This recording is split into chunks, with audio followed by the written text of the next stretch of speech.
Está no ar o programa Espaço Cidadão com Robson Carvalho.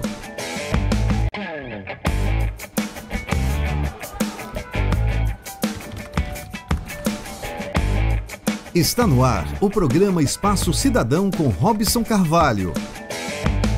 No ar, o nosso programa Espaço Cidadão, chegando em todo lugar onde tiver internet, pelo nosso canal no YouTube Robson Carvalho. Pode localizar também pelo Robson Cidadão e ainda com o mesmo nome, você nos localiza no Spotify, o nosso podcast, como também chegando à TV e ao Brasil 247, à TVT São Paulo e retransmissoras e ainda ao portal nacional Congresso em Foco.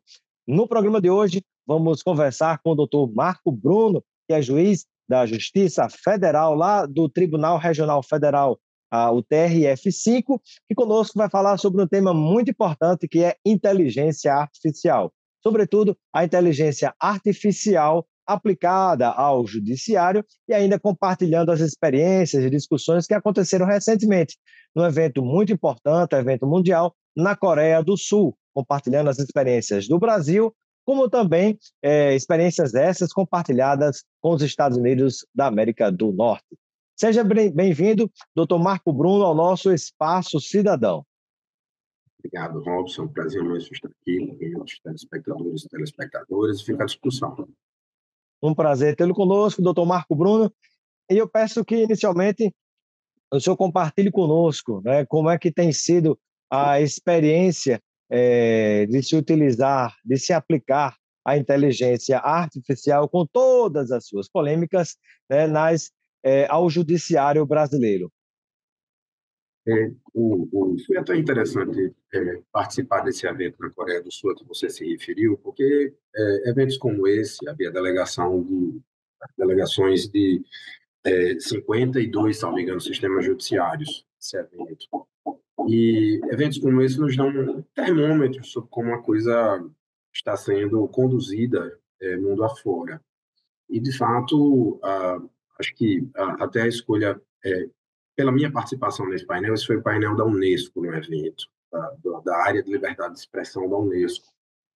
E a escolha pela minha participação, eu penso, decorre justamente da experiência positiva, corajosa e desafiadora do Brasil nessa área.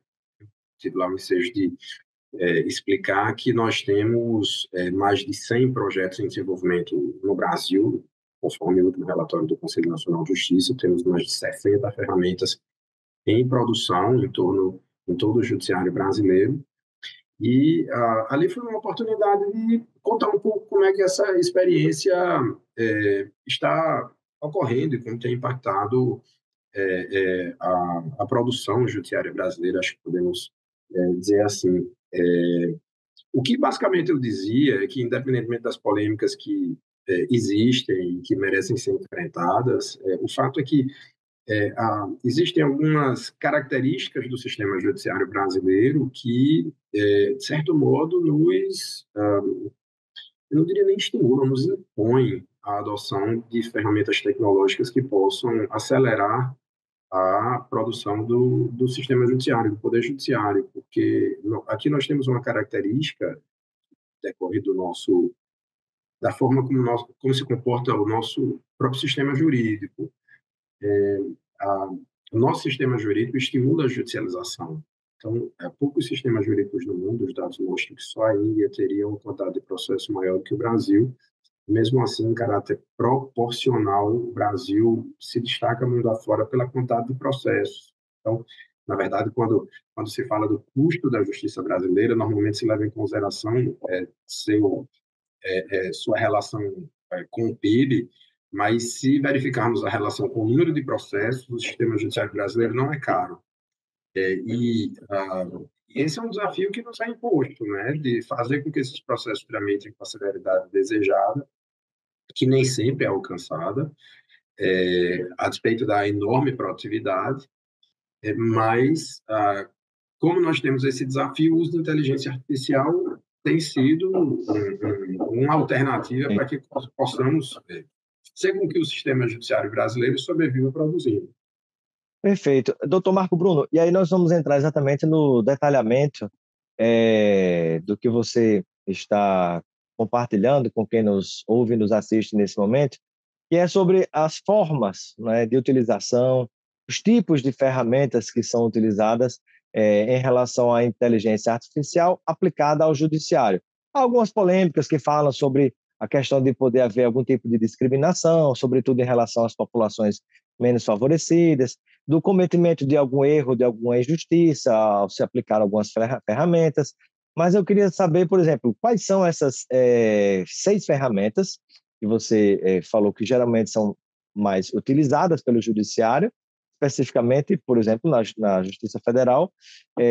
Quais são essas principais ferramentas e quais são as suas utilidades práticas? Como é que elas podem ajudar, né, a ter maior rapidez, maior celeridade no julgamento dos processos do judiciário, né, para que se consiga dar mais decisões àqueles que esperam por essa decisão do judiciário, sem que haja prejuízos. Na verdade, essa preocupação com vieses, ela é uma preocupação, essa preocupação referida por você, né, quanto a consequência discriminatória do uso da inteligência artificial, é uma preocupação legítima, porque nós já vivenciamos, eu digo não no sistema judiciário brasileiro, mas no mundo afora, algumas experiências que foram negativas. A Suprema Corte dos Estados Unidos teve o ensejo de enfrentar o tema, num caso chamado Lume versus Wisconsin, uma ferramenta que auxiliava os juízes do estado do Wisconsin na dosimetria de penas em processos penais, e se percebeu que essa ferramenta era discriminatória.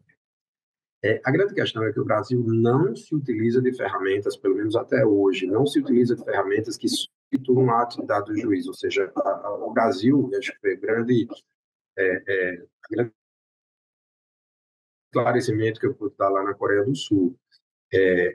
O Brasil, na verdade, é difícil compreender muito lá fora também, que o Brasil é um terreno fértil para a inteligência artificial por conta dessa que impõe o nosso próprio direito à tramitação de processos. Então, por conta de, doutor Marco Bruno? Da excessiva burocracia que o nosso direito impõe à tramitação de processos. Então, isso é um terreno fértil para a inteligência artificial. Começa que existe um detalhe de que o processo judicial no Brasil, ao contrário do que vai acontecer em alguns países do mundo, é um fluxo. Nos Estados Unidos, por exemplo, você não tem um repositório de documentos com um fluxo para a tramitação do processo. Então, isso já é um terreno fértil, por exemplo, para automação e para uso de inteligência artificial para aceleração do processo. Então, no Brasil, não existem ferramentas, pelo menos hoje, substituindo o juiz na atividade decisória. Então, isso já faz com que, né, essa preocupação com o uso discriminatório da inteligência artificial exista. Os estudos têm mostrado que a inteligência artificial tem sido usada no judiciário em diversos campos. Primeiro, naquilo que não interfere na atividade judicial em si, que é a administração do poder judiciário, para segurança, por exemplo, para enfim, a otimização, por exemplo, da conservação de prédios, né? E aí vários tribunais, e aí, detalhe, não são 6, são 60 ferramentas em uso, né? Nós temos algumas ferramentas voltadas à atividade judicial em si, mas, por exemplo, a classificação de processos, para aglutinação de processos com o mesmo tema, por exemplo, para que sejam decididos conjuntamente. Então, é feita a leitura, por exemplo, de petições, né, a identificação de similitude nessas petições para que os processos possam ser julgados, né, em bloco, e isso acelera a prestação jurisdicional. Isso não prejudicaria, por exemplo, a questão digamos que cada processo, por mais que tenha algo em comum com outros processos, mas ele tem suas particularidades. Há risco de sofrer algum prejuízo?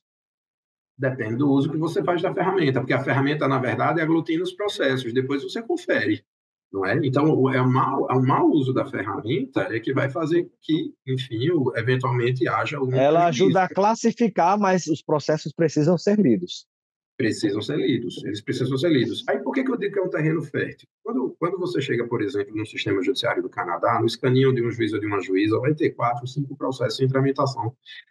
No judiciário do Canadá, né, não existe a necessidade de você ter uma ferramenta de classificação do processo, de aglutinação do processo. Vai precisar para mim, que tenho 20 mil processos em tramitação. Uma característica do nosso sistema jurídico. Então, para mim, realmente é útil, porque eu tenho condições de pegar um bloco de 700 processos que estão espalhados em várias fases, ainda que nos escaninhos eletrônicos, né, porque o sistema no Brasil é eletrônico há 20 anos. Pelo menos começou a ser eletrônico há 20 anos. Então, eu localizo esses processos, confiro e sentencio. Existem ferramentas também que são voltadas à atividade judicial para ajudar na confecção de minutas, mas normalmente elas são usadas em processos repetitivos. Então, você colhe lá, confere, gera a minuta, né? Ou seja, hoje no Brasil, embora alguns tribunais tenham divulgado ferramentas que ajudam o juiz a confeccionar minutas, não vai, pelo menos assim, aí será mau uso. Você vai pegar realmente um processo genuinamente diferente e aplicar uma ferramenta de inteligência artificial para que uma decisão seja proferida. Há tribunais que usam ferramentas, por exemplo, para otimização de negociações, né, para tentativa de conciliação, tentando ali colher quais são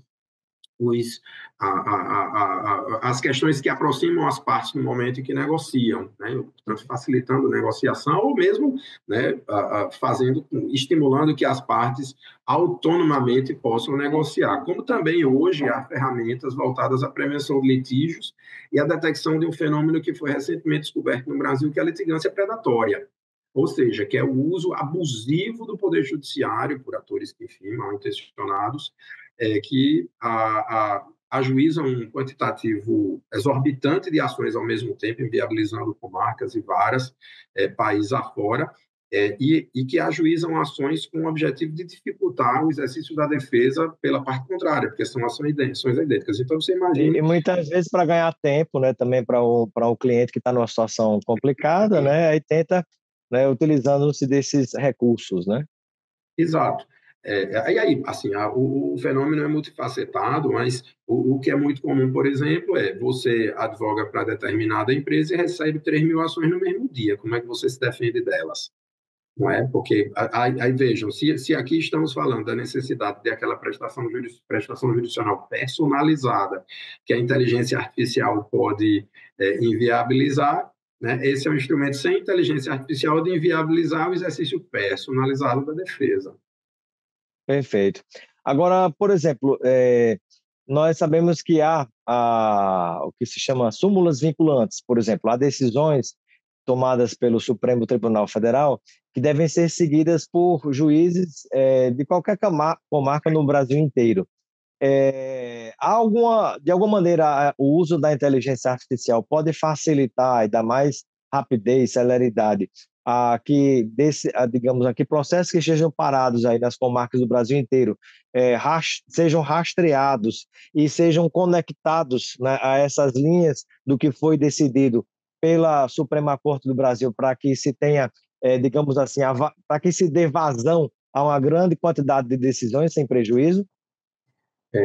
Hoje o sistema judiciário brasileiro pode-se dizer um sistema de precedentes. Mais do que a súmula vinculante, existem outros instrumentos que vinculam efetivamente os juízes, precedentes qualificados, Supremo STJ, repercussão geral e os temas repetitivos do STJ, no caso a própria súmula vinculante, né? Decisões proferidas pelo Supremo em ação direta de inconstitucionalidade, também são vinculantes. Esse é o uso mais recorrente que nós temos feito no contexto da classificação dos processos. Porque quando você tem esses processos em tramitação em várias fases, né, no momento que há, enfim, um julgamento de um tema como esse, a inteligência artificial nos permite identificar a conexão de uma súmula, por exemplo, com um processo que está em curso, gerar uma aglutinação, né? E isso facilita realmente que os processos, né, tenham uma tramitação mais célere, enfim, com o uso da ferramenta. Ou seja, que aquela decisão já da Corte Superior possa ser aplicada àquele processo e dar um fim, né, àquela questão, né? Exato. Normalmente a ferramenta não decide, como eu lhe disse, a ferramenta gera um alerta. Ela gera um alerta, aglutina, você se depara com aquilo, confere se o caso é de aplicação, porque a gente sabe que em precedente, às vezes, o caso parece ser típico de aplicação, por exemplo, de uma súmula vinculante ou de um termo de repercussão geral. Mas existem algumas válvulas de escape para que você fuja, enfim, não seria fuja, para que você deixe de aplicar o precedente, né? Aquilo que é mais conhecido, aquilo que a gente vai chamar de distinguishing, a distinção. Ou seja, vai ter uma particularidade naquele caso concreto que vai afastar a aplicação do precedente. Então, nesse caso, você precisa conferir, né, para que, enfim, decida corretamente naquele caso concreto. Mas a inteligência artificial nos ajuda, nos auxilia a encontrar esse processo, um acervo. E qual a expectativa que se tem de implantação dos usos da inteligência artificial, no caso do judiciário brasileiro como um todo, né? Você é membro do TRF5, da Justiça Federal, né? Mas me parece que há alguma expectativa, digamos assim, de algum planejamento, né? De como vai, em que etapa estaríamos hoje, né? Quais seriam os próximos passos para que a gente possa avançar no judiciário brasileiro com o uso dessas ferramentas, mas de maneira que não cause prejuízos àquelas pessoas que precisam de uma decisão correta da justiça.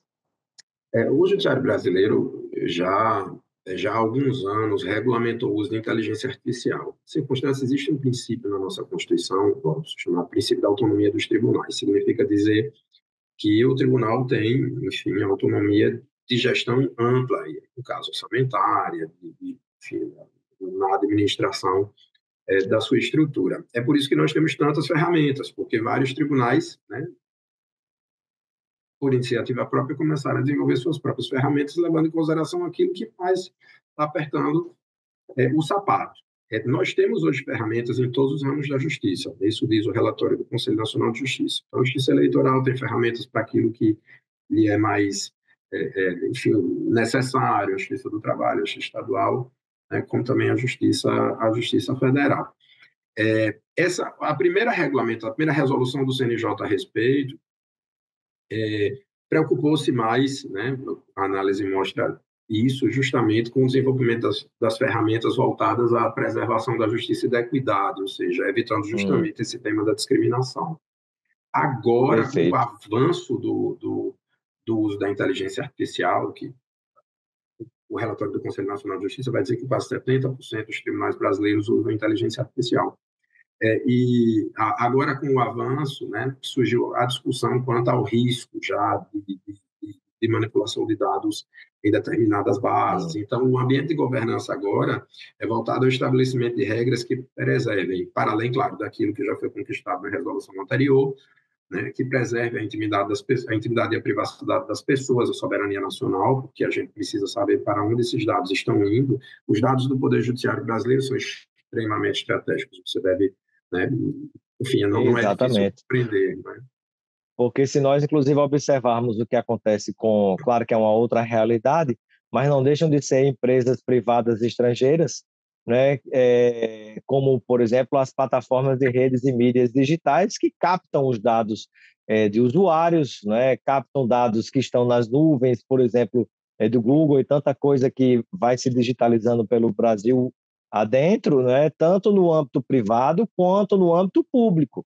Então, assim, digamos assim, acesso que se pode estar provendo a determinadas empresas, né, que são estratégicos para um país, né? Então, assim, é um outro ponto muito importante que você traz e compartilha com quem nos acompanha, né, que merece que a gente tenha bastante atenção em situações como essa, né? Porque tanto do ponto de vista individual de cada dado que pode passar a ser, entre aspas, vazado ou comercializado e vendido, né, para grandes empresas multinacionais, como também em termos de digamos assim, de um raio-x de uma população ou de populações segmentadas, né, ou em questões segmentadas que são abordadas, e esses dados passam a ser manipulados, processados em big data ou big data, né, e vendidos e compartilhados pelo mundo afora, né? Exato. Então, a nova preocupação do Conselho Nacional de Justiça é essa. Antes de iniciarmos a entrevista, vimos falando enfim, numa amplitude maior a partir dos seus estudos sobre o processo democrático brasileiro, né? E o processo democrático brasileiro passa pelo Poder Judiciário hoje, né? Então, a grande discussão hoje gira em torno disso, né? A nossa preocupação, nós dependemos de inteligência artificial para funcionar, né? Nós dependemos de inteligência artificial para funcionar, mas como nós vamos estabelecer a governança dessa política necessária para o funcionamento do Poder Judiciário, diante também desses desafios referentes à preservação da soberania nacional. Então, isso está em discussão hoje no Conselho Nacional de Justiça. A nossa preocupação é que ela restrinja o que precisa ser restringido, mas que não restrinja demais, né? Por exemplo, hoje gira em torno do próprio uso de, de LLMs, né, de Large Language Models, para o uso diário no Poder Judiciário, é algo que tem sido muito comum, né? Então, assim, até que ponto você vai, por exemplo, fazer o download de um processo judicial no sistema eletrônico desse, depois um upload do processo judicial na integralidade, às vezes você atribui o sigilo ao processo judicial no nosso próprio sistema e faz o upload do processo, e faz o download do processo judicial e o correspondente upload numa ferramenta como essa, você quebrou o próprio sigilo. Então, essas regras que precisam hoje estar sendo melhor estabelecidas. Não havia essa preocupação, Robson, porque até o surgimento desses LLMs, né, dessas plataformas mais, digamos assim, mais amplas, como o ChatGPT, o Claude, enfim, enfim, a plataforma do Google, a plataforma da Microsoft, essa preocupação não existia tanto, porque como as ferramentas eram ferramentas produzidas dentro do próprio Poder Judiciário, a governança era mais fácil, né, de ser realizada. Sendo que, na verdade, essas plataformas ofereceram inúmeras oportunidades de desenvolvimento de ferramentas a partir, enfim, da sua própria base, né? Então, é isso que está sendo objeto de discussão hoje, né? A ideia é que sejam tomadas as devidas precauções, mas não se iniba efetivamente o uso dessas ferramentas pelo juiz e pelos servidores como um todo, porque realmente o prejuízo em termos de eficiência será grande. Perfeito. E digamos assim, que outro tópico você poderia compartilhar, doutor Marco Bruno, no nosso programa Espaço Cidadão, com quem nos acompanha nesse momento, quando nós pensamos na experiência do judiciário brasileiro com a inteligência artificial, que foi compartilhado nesse congresso que você participou, organizado pela Unesco, na Coreia do Sul, né? Então, que experiências foram compartilhadas lá? Que experiências também foram e podem ser compartilhadas com os Estados Unidos e com os demais países do mundo a respeito de como nós estamos lidando no judiciário brasileiro com a inteligência artificial? O evento da Coreia do Sul é um evento que acontece a cada 2 anos sobre formação judicial.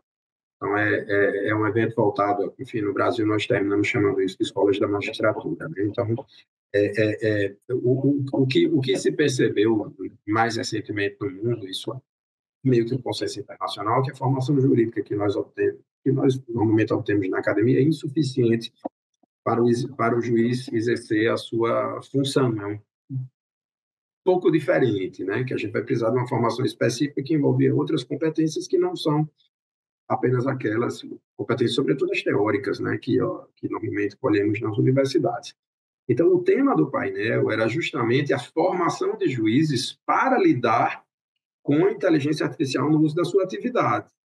Então, na verdade, para além da apresentação do estado da arte do uso da inteligência artificial no nosso sistema jurídico, né, eu tive a oportunidade de apresentar quais são as estratégias formativas, as estratégias de formação do Poder Judiciário brasileiro para que o juiz use essas ferramentas com segurança, justamente com o objetivo de evitar incorrer em equívocos possíveis como esses que abordamos criticamente. Que falamos há pouco, né? Entrevista, exatamente. Então, o que é que eu posso dizer? Primeiro que, para além, claro, do avanço do Brasil no uso de inteligência artificial, estávamos no painel, eu, representante da Unesco, né, da área de liberdade de expressão, que é inclusive brasileiro, chama-se Guilherme Canella, estávamos no painel uma professora sul-coreana e uma juíza que é a secretária-geral da Rede Europeia de Formação Judicial. Quando se trata da Europa, por exemplo, a gente vê assim uma certa reticência, eu diria, certo medo com o uso relativo ao uso de inteligência artificial, e a gente percebe que as estratégias de formação elas são tímidas justamente porque não se teve coragem de efetivamente usar. Claro que aí a gente não vai comparar o acervo do Poder Judiciário brasileiro com o acervo do sistema judiciário europeu, mas o fato é que a gente percebe que as estratégias de formação são, assim, quero parecer ofensivo, mas são básicas diante daquilo que a gente faz, né? Na Coreia do Sul, eu vejo um pouco mais de audácia, né? Embora eles ainda não, eles estejam, diria, menos avançados que o Brasil, mas eu vejo um pouco mais de audácia e vi um nível de qualificação absurdo por parte no caso era uma professora, mas mesmo os juízes que, enfim, que estiveram no evento, e uma disposição em incrementar o uso da tecnologia em geral no sistema judiciário deles, né? E sabem do que estão falando. Ou seja, quando você vê no outro painel com uma palestra sobre inteligência artificial de um juiz sul-coreano, ele sabe de todos os riscos envolvidos, sabe? Ele sabe construir um algoritmo. Então, ele sabe o que é que está por trás disso e quais são as respectivas consequências. No caso do Brasil, né, nós tivemos a oportunidade de apresentar, por exemplo, alguns cursos que foram promovidos por escolas da magistratura em geral, voltados à própria prática, né?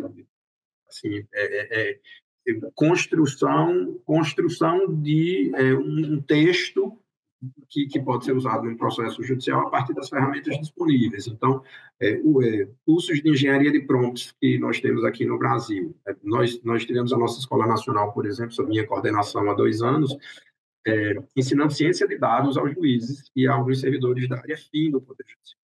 Objetivo. Se o juiz sabe desenvolver um algoritmo, ele vai saber quais são as consequências, por exemplo, do uso da manipulação dos dados, do uso do algoritmo no processo decisório, né? Cursos sobre direito digital, eu tive ensejo também de coordenar na nossa Escola Nacional, na IFAM, curso de especialização em jurisdição inovadora. Então, como você instrumentalizar a tecnologia para que se inove, inclusive socialmente, dentro do Poder Judiciário, né? Ciente de que usar a tecnologia não significa necessariamente inovar, pode ser um retrocesso, né?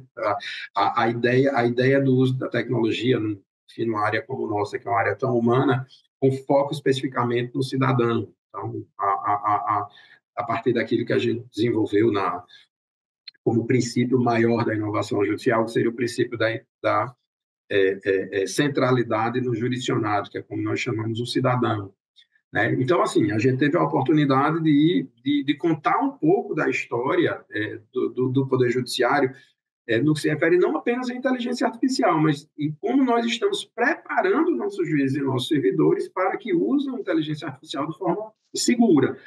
Nós temos, assim, o sistema judiciário brasileiro, né, Robson, é um mundo, são 200 mil pessoas que trabalham para a população brasileira em todos os ramos da justiça, né? Somos em torno de, enfim, 15 mil juízes, né, mas nosso corpo de funcionários, e aí quando se colocamos lá estagiários, por exemplo, etc., o mundo é muito maior.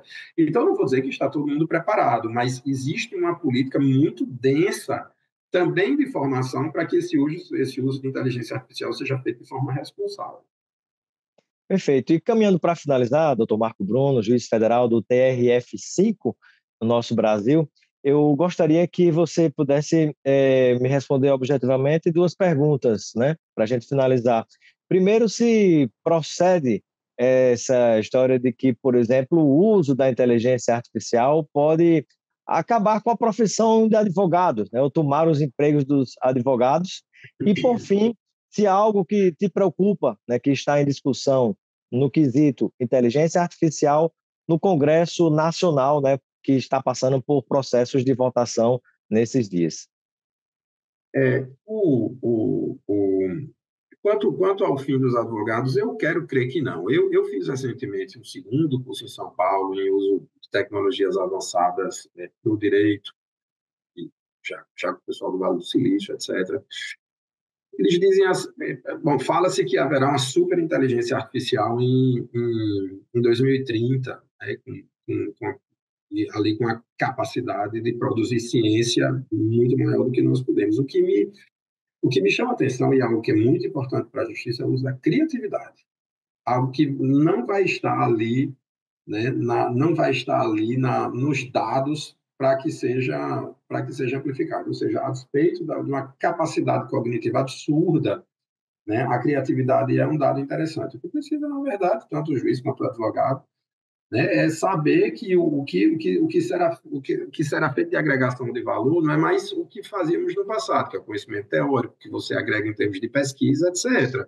Mas é a sensibilidade que, efetivamente, um algoritmo vai poder E suprir. essa criatividade e a sensibilidade a inteligência artificial não consegue, né? E, na verdade, a própria inteligência efetiva é humana, né? Ela não é artificial, né? A Exato. inteligência artificial, ela, na prática, não existe. Ela é apenas um nome que se atribuiu a esse tipo de tecnologia, né?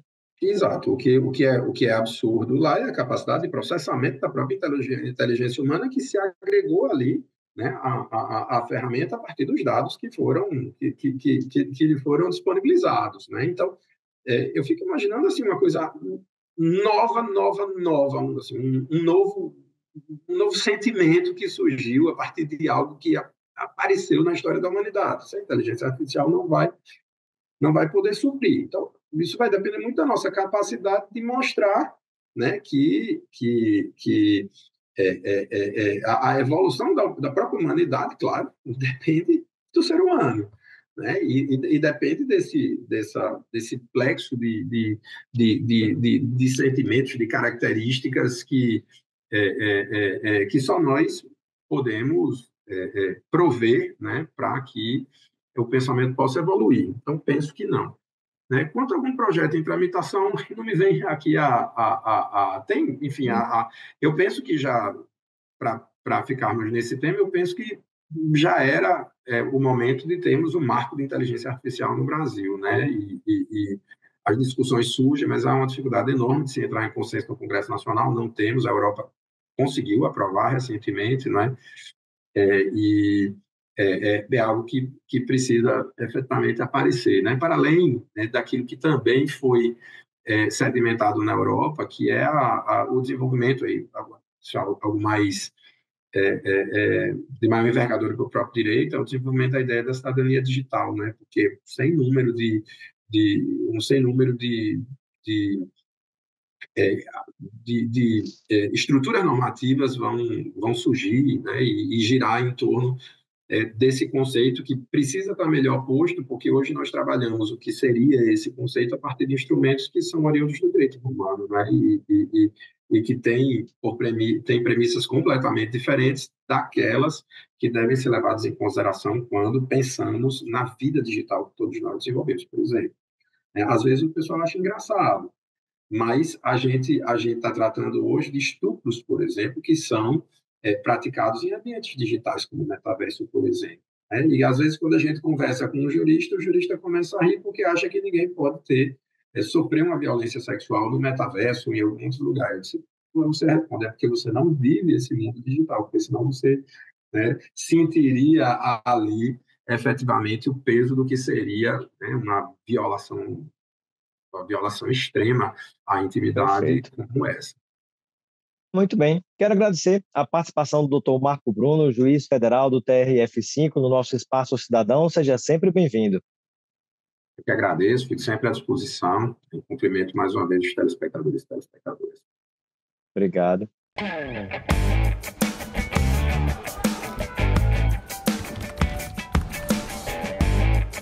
Você ouviu o Espaço Cidadão com Robson Carvalho.